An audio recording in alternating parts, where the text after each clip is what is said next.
Ah, the sounds of the holiday. Ho, ho, ho. Because when you open a College Savings Iowa account, you're giving a child the gift of education to help pay for college and trade schools. You get a tax break and peace of mind for whatever's ahead. Register before December 31st and you could be one of 2 lucky winners to get $5,290. College Savings Iowa. Sounds like success. Visit collegesavingsiowa.com today. Administered by the State Treasurer of Iowa. Now, during the Jeep Black Friday sales event, get $12,500 in lease support on the 2023 Jeep Grand Cherokee Overland 4xE. $12,500 lease support includes cash allowances and $7,500 federal EV incentive provided by lender as a capitalized cost reduction and is subject to change without notice. Lessees cannot claim federal tax credit on their personal tax return. Please confirm this information to ensure its accuracy and availability. Consult a tax professional for details and eligibility. Not all lessees will qualify. Residency restrictions apply. Take delivery from dealer stock by 11/30. Jeep is a registered trademark. The Adventures of Ozzie and Harriet, presenting America's favorite young couple, Ozzie Nelson and Harriet Hilliard. And now let's see what's going on in the Nelson family. What are you writing, dear? Just a letter. Is it a secret? No, it's no secret. It's just a letter. Oh, that's different. Anyone I know? No, dear. Would you mind not speaking to me for just a couple of minutes? I'm trying to concentrate here. Oh, I'm sorry. Are you looking for something, dear? Yes. Have you seen the dictionary? What word do you want to know how to spell? Well, I know how to spell it. I just want to make sure I'm right. Where is that dictionary? Well, what's the word? I don't know whether you've even heard of it. It's demagogue. Oh, demagogue? Yes. D-E-M-A-G-O-G-U-E. Harriet, let's not guess, shall we? Okay. Let's see. A, B, C, D. Oh, yeah. Delve. Demagnetize. A demagogue. D-E-M-A-G-O-G-U-E. What'd I tell you? Harriet, please. I knew how to spell the word. I had it written down, as a matter of fact. Just wanted to double check. What are you looking for now? Have you seen my eraser?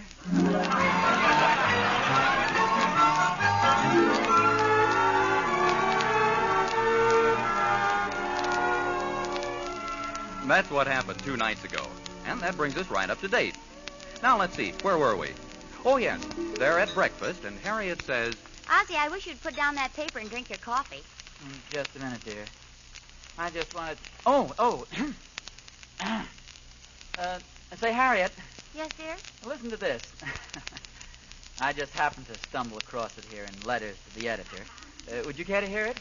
Your coffee's getting cold. Dear sir, recent surveys show that an alarming number of voters are shirking their duties by failing to register for the coming elections. This is indeed... Good morning, Mother. Good morning, dear. Good morning, Ricky. Sit down, will you, Ricky? There's something here I want to read to your mother. Dear sirs, recent surveys have... Ricky, do you have to crunch on that toast this very minute? I'm trying to read something to your mother. Dear sirs, recent surveys show that an alarming number of voters are shirking their duties by failing to register for the... Good morning, dear. David, I beat you down to breakfast this morning. No wonder you didn't comb your hair. Good morning, David. Sit down, would you please? Where was that? Oh, yes. This is a tragic commentary on the... David, please. Your mother is very anxious to hear a certain article I'm trying to read to her. This is a tragic commentary on the decline of civic responsibility. David didn't wash his face, Snickers. These citizens who fail to register are guilty of negligence and indifference to public duty. You know, boys, I think we could get along better if there wasn't quite so much tattling on Harriet, each other. do you or do you not want to hear this? Well, of course I do, dear. Go ahead. I'm listening. It's impossible for you to talk to the boys and hear what I'm reading at the same time. Those citizens who fail to register are guilty of moral negligence and indifference to public duty. Our most precious right must be exercised. We must protect our traditional principles. The principal at my school is Miss Colbert. That's fine, Ricky. She's very nice, too. I'll be through in just a moment. Otherwise, we abandon true democracy for the rule of selfish demagogues. Demagogue? Yes, demagogues. Responsible citizens register and vote in the coming election. What do you think of it? Well, I think it's positively brilliant. Guess who wrote it? Let me see. George Bernard Shaw? No. Secretary of State Burns? No. Ozzie Nelson? Absolutely correct. There it is. See? Ozzie Nelson. See, there it is, boys. Your father's name. Paper. Can we eat our toast now?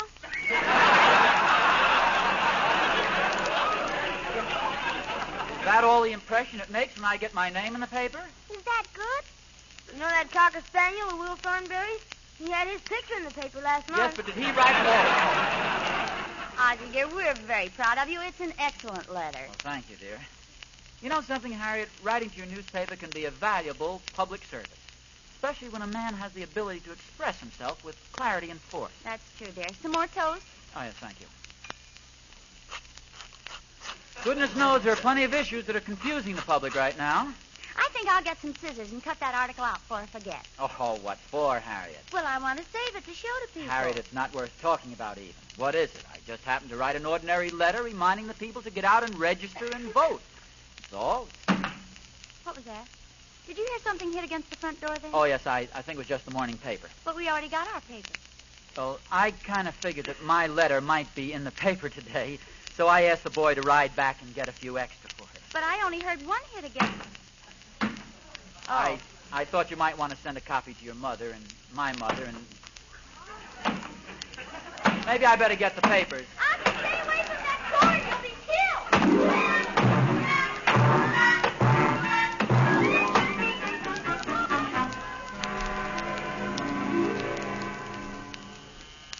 Ozzie, I think somebody's at the front door. I'm answering it now, dear. Oh, good morning. Good morning indeed, sir. Have I the privilege of addressing Mr. Ozzie Nelson? That's right. It is a privilege to meet you, sir. My name is Pennyfeather. Pennymore Pennyfeather. Here's my card. Well, thank you. Ah, I see you're chairman of the Citizens Political Pressure Committee. I have that privilege, Mr. Nelson. I had the privilege of reading your letter in this morning's paper, and I want to tell you, sir, I consider it a privilege to meet you in person. Well, thank you. May I have the privilege of coming in? It's a privilege. Please do, yes. First of all, Mr. Nelson, a word about our organization. We are just average citizens. The man in the street, the woman in the house, the group in the Gallup poll marked doesn't know. Oh. For a long time, we've been called the vote that's gotten out. And frankly, Mr. Nelson, we are just fed up with being wielded. Yes, but politically speaking, what's your direction? In these times, who knows? We just put pressure on everybody. But first of all, sir, allow me to congratulate you on the letter you sent to the paper. Oh, it was nothing. Your inspiration. Have a seat. Clear, concise thinking, magnificently presented. Take the one with the cushion. Thank you. Very comfortable indeed, sir. Mr. Nelson, I might as well get right down to business. At our committee meeting this afternoon, your letter to the editor was read, and it was suggested that I pay you a visit and get to know you a little better. Well, I don't quite understand. Clumsy of me, of course, you're wondering. Mr. Nelson, the Citizens Committee is most particular about the character of any candidate whom it sponsors. Candidate? Your letter to the newspaper indicated that you are a man with a deep sense of civic responsibility.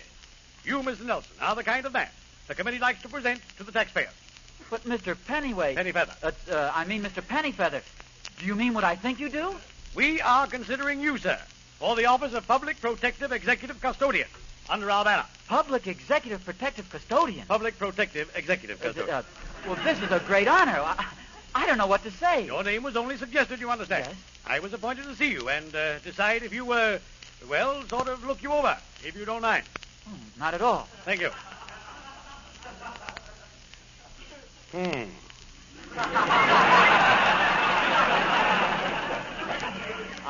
I didn't have time to shave this morning, but That's I usually... perfectly all right. Yes. Mr. Nelson. Yes? I know, of course, that from your letter you are aware of the tremendous responsibilities that any man in public office has. Of course. Therefore, you will not mind if I ask you a few questions. Not at all, sir. Do you hold public office now? No? No. Have you ever been convicted of a felony? No? You seem to be just the type we're looking for. Golly, I don't know. Do you mind if I call my wife? Not at all. I'd like to meet her. Hey, Harriet! Harriet! People are always curious about the relationship between a candidate and his wife. Hey, Harriet, dear.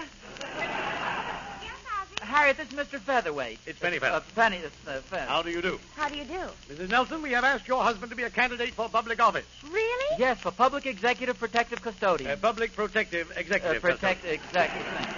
Well, that sounds wonderful. Well, now, just a moment, Harriet. You must realize what an important step this is.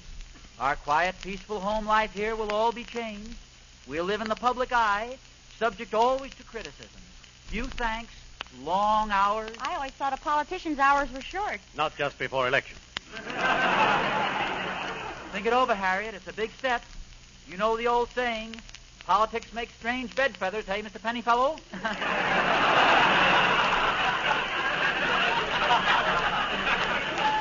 Well, what do you say, dear? It's Penny Feather. Why, certainly, Ozzie. I think it's a great honor. Oh. Harriet, take me by the hand, dear. We accept the nomination, Mr. Penny Pincher. Penny Feather. Penny Feather. And the Citizens Committee is proud to endorse a man of your caliber. I shall do my best to deserve your confidence. With that attitude, you cannot fail. I am inexperienced, but I promise you sincerity and honest effort. That's the kind of man we need in office. Take it easy, fellas. You're both on the same side. Well, goodbye, Mr. Public Executive Protective Custodian. Or is it Protective Executive?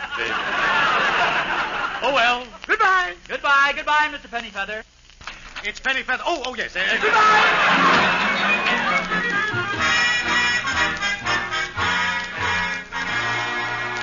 And if elected, I promise I shall do my utmost to discharge efficiently and honestly the duties of the office to which you have entrusted me. Harriet, I'm not through yet. Oh, I'm sorry. Go ahead, dear. I pledge myself to the service of the people. I pledge every bone and muscle in my body, every hair on my head, every drop of blood in my veins. Ozzie, isn't that a little bit strong? Well, you got to impress him with your sincerity. Well, I know, dear, but do you have to bleed on him? Well, maybe just the bone, muscle, and hair would be enough. And may I Go add... ahead, dear. I want to find out about lunch. It is every citizen's duty to register... Gloria! ...and vote for the candidate of his choice. Gloria! Did you call me, Mrs. Nelson? And keep out the irresponsible charlatan and worthless demagogue. I didn't ask to come in. Somebody called me.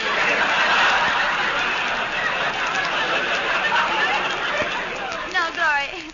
Mr. Nelson's just making a speech. I called you to ask you about lunch. Gloria, you may be interested to know that I'm running for the office of Public Executive Protective Custodian. Oh, that's wonderful, Mr. Nelson. Will vegetable stew be all right for lunch? Yes, it sounds wonderful. By the way, somebody just delivered this big book for you, Mr. Nelson. Oh, yes, thank you. That's the book Mr. Pennyfeather promised to send me about the city ordinances and organizations. By the way, Gloria, I want you to see what you think of the end of my speech. And I also promise that if elected, I will leave no stone unturned. I will use all my energy, my time, all my waking hours, if necessary, to make this office a model of efficiency and good government.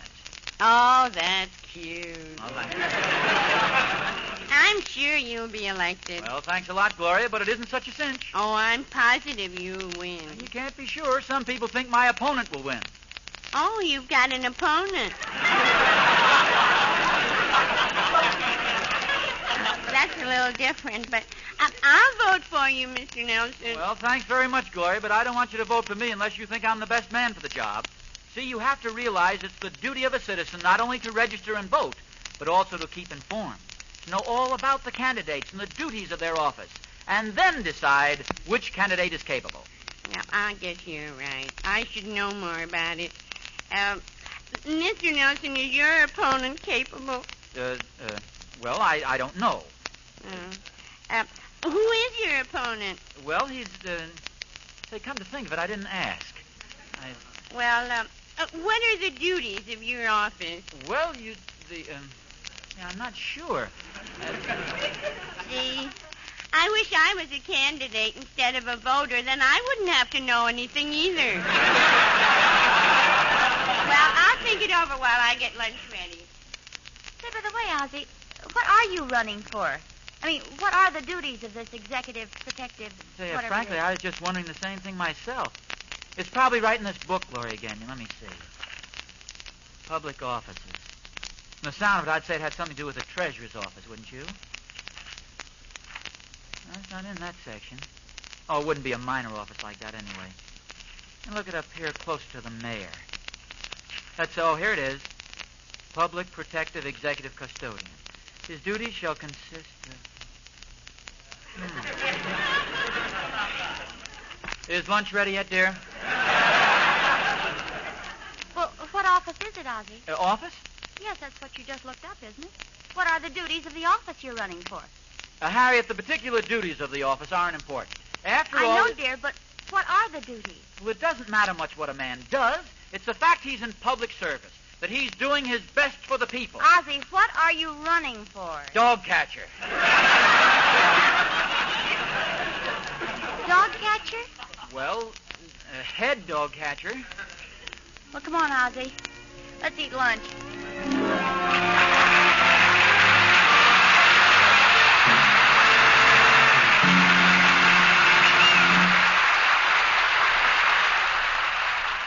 Going to pass out cigars, dear? Well, of course. Why not? Well, wouldn't dog biscuits be more appropriate? Harriet, that's a very cheap joke. Oh, I don't know. I kind of like it. The office of head dog catcher is a very honorable and historic office. It was established in 1874 by an act of the city council and has always been filled by honest and upright citizens. That's interesting. Besides, I can't get out of it. Well, I don't see why you should want to, dear. After all, it is a public office, and it may be only the beginning for you. If you do a good job, maybe you can run for something else next year. Hey, that's right. That's the way to look at this job, as a stepping stone. Who knows where it could lead? Perhaps even to Washington someday. Sure. From doghouse to White House.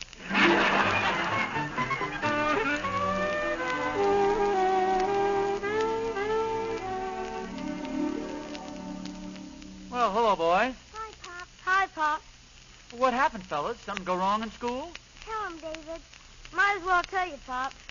Ever since you started to run for dog catcher, all the kids we know with dogs won't speak to him. Oh, so that's it. Not only that, Will Thornberry's Cocker Spaniel won't speak to us either. I'm sorry, Pop, but, well, none of the kids seem to like dog catchers. Now, just a moment, boys. I think you've got this a little confused. You see, I won't be the man who goes out with the net and catches the dogs. You won't? No. I'll just be the man who sends the man out with the net to catch the dogs. Oh. That's not much better, is it? Pop, please don't be a dog catcher. Gosh, fellas, I never realized you felt this way about it. We wanted to get a dog of our own. Well, you can have a dog. I'll buy you a swell dog. Do you think just because I'm dog catcher I'd object to having a dog in the house? No, but how's the dog gonna feel? No. Fellas, you've got to listen to me. You've got to see my side of it. I like dogs just as much as you do. And I promise you I'll be very careful.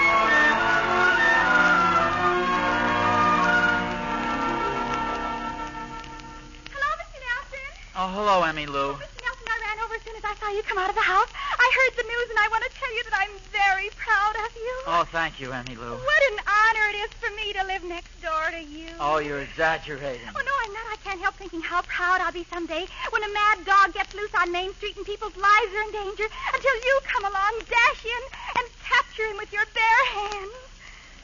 I think they provide gloves for that. I can see you now, standing there facing the mad beast. Slowly you hold out the can of Red Heart. He crouches. Your muscles flex. You're ready to throw the net over him. He grows tense. Suddenly he springs at you. You throw the net. It misses. The crowd scatters. But do you run? Well, of course they... No, Mr. Nelson, you don't. The mad dog's got you by the sleeve. Now his teeth are tearing the flesh off your arm. Your assistants run up and throw ropes and nets around him. He's captured, and you're a hero.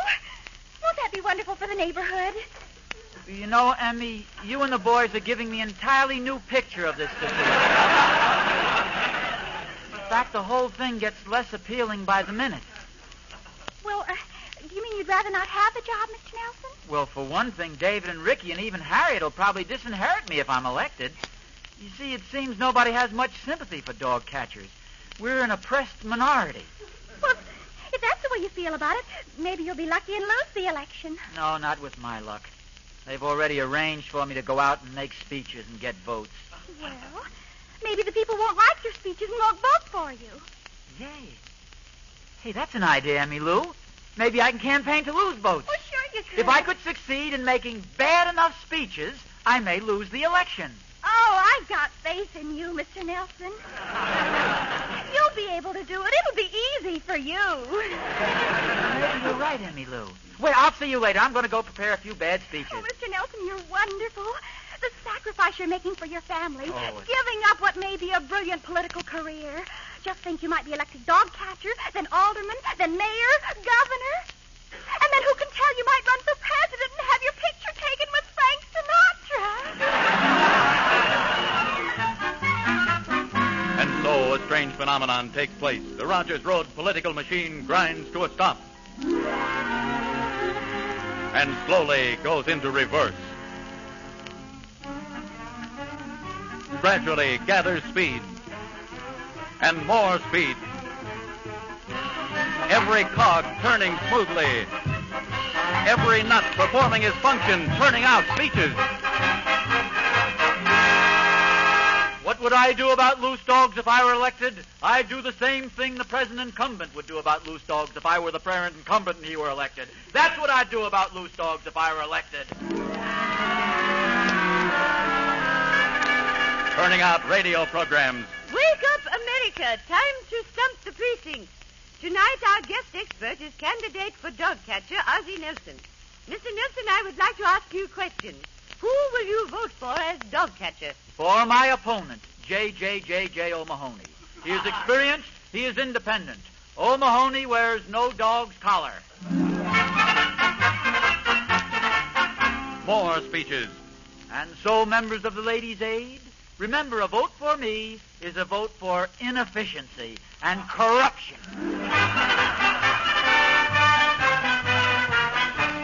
And in closing, Legionnaires, let me remind you again, elect me dog catcher, and in 6 months the dogs will be running this town.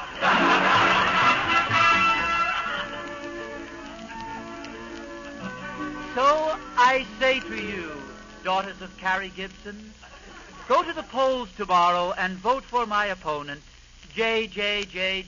O'Mahony. Corny political jokes. It has been stated by some irresponsible scandalmongers that my opponent, J. O'Mahony, was once seen pushing a dog off his lap. This is an unmitigated, scandalous untruth. That was no dog. That was his wife. Grinding out dreams of handbills and billboards. Ozzie Nelson, an able candidate, supports the platform of J. O'Mahony. Honesty, integrity, courage, airmail now 5 cents. Settling campaign strategy. Why should I shake your hand? I don't want your vote. Cigars? No, thanks. I never use them. I'm calling upon you for one thing. Get out and vote. But remember, if I'm elected, this town will go to the dogs. Right up to election day and election night, when Harriet says to Ozzie, It's 7 o'clock, dear. Why don't you see if some of the returns are coming in? And when the smoke of battle drifts away, the town will find in its midst one of the brightest political stars in the history of this city, the cleverest vote-getter of all time.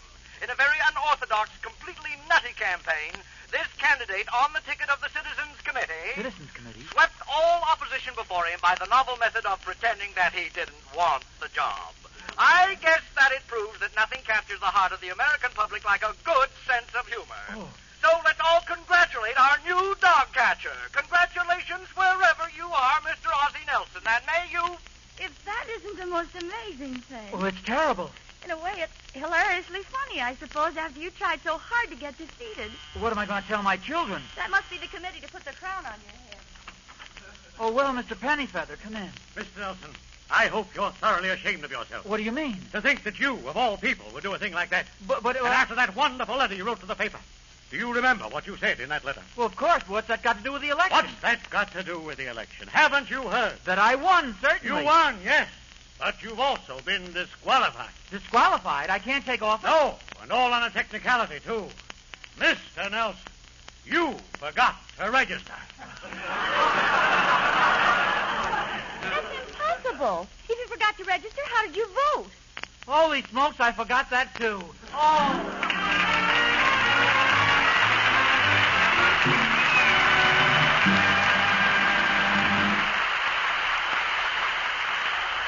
You've been listening to the adventures of Ozzie and Harriet. This is the Armed Forces Radio Service, the voice of information and education.